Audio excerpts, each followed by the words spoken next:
Lest boredom creep upon us, we must shake off our idle roteness. Roteness is a word that I just made up.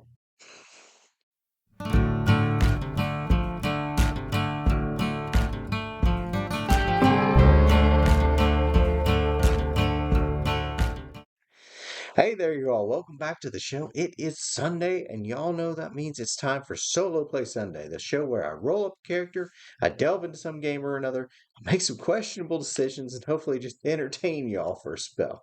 Today, we're going to do something just a touch different beyond being back in the Star Wars room. Finally, the weather's starting to turn. But we're going to go just a little bit off the beaten path. Y'all know I often showcase a book or system on Tuesdays, and then I dive into the actual play of it here on Sunday. And Tuesday showcased the wonderful second edition supplement Council of Worms, where you roll up and play an actual dragon. But as a wise man once said, boredom's not a burden anyone should bear.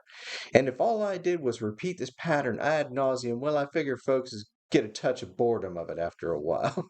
Nope. Today, we're going to take that pattern, we're going to put a little spin on it.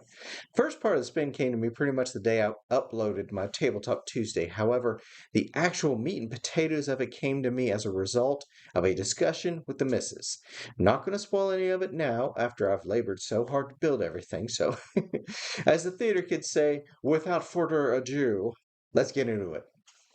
All right, you fools. I have a job for you. It should be easy, which is why I gave it to you 5. I know you're all untested and eager to prove your prowess, but try to stay focused. Nymoth, a most important client of ours, has had a wagon load of elixirs stolen in transit from his tower to a vacation home of his, where he was planning a very special party. It is absolutely imperative these elixirs be recovered, and quickly. Nymoth's shindig will be ruined if he doesn't have these.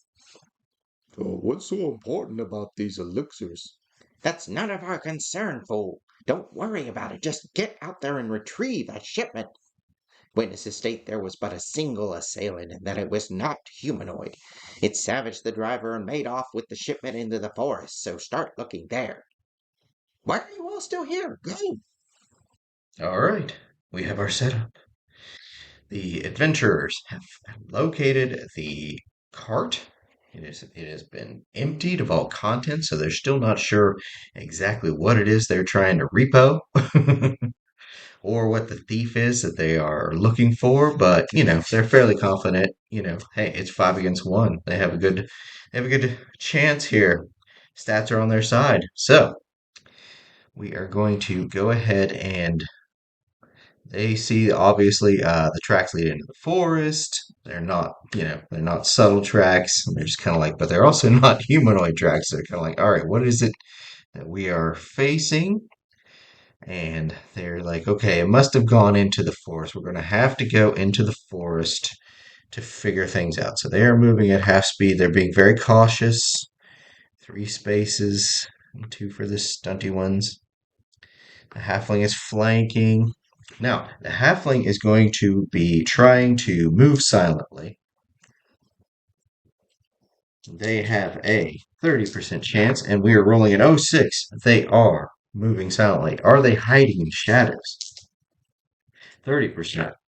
We roll an 11. Oh, yes. Yes, they are hiding in the shadows. Okay, sneaky.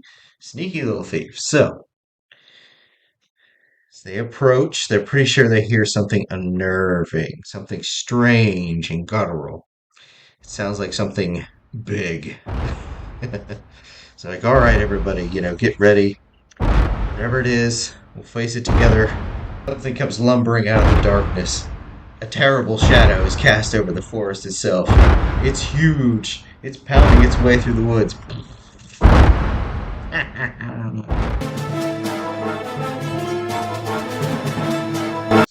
Okay, so Punkin has arrived on the field of combat. Gonna move our little guy there. And let's roll some initiative. Punkin has no modifier to his initiative.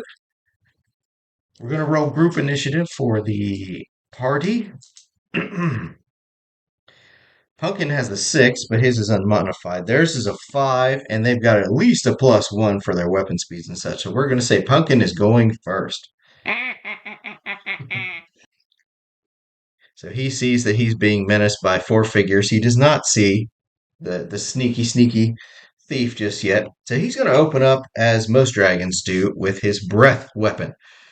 Obviously, they're well within the cone of this massive breath weapon. So let's roll save versus breath weapon. Warrior save versus breath weapon is 17 or better. Warrior number one rolls a 13, does not save. Warrior number two, 15, does not save.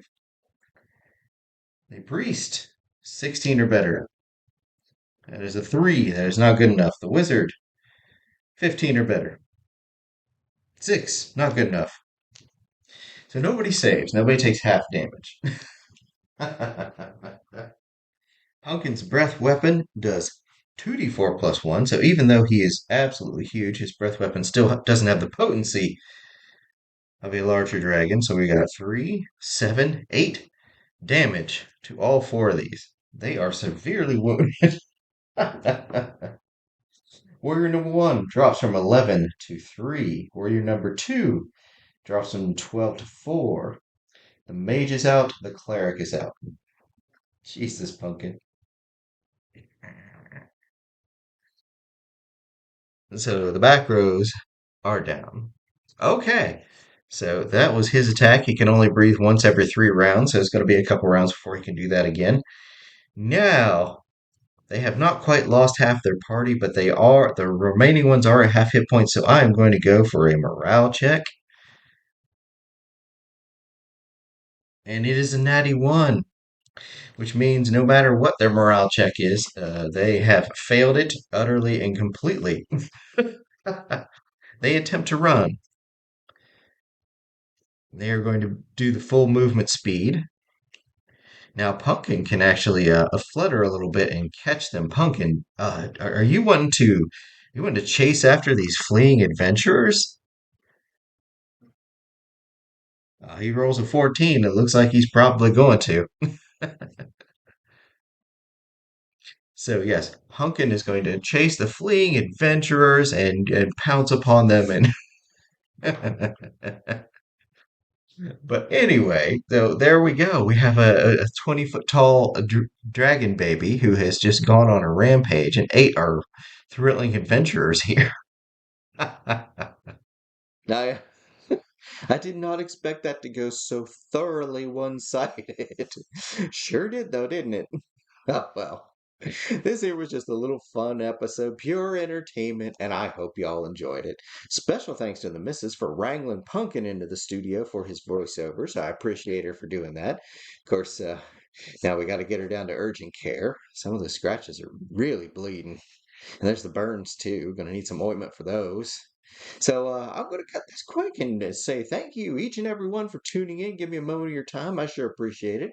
Now I'm gonna pass turn, let y'all get your own game on. Get out there and roll some dice, y'all. While you're at it, maybe pop in a good movie, watch a cartoon, read a comic, drink a little water, get some exercise, and as always, have a good one. Now let's look up urgent care near me.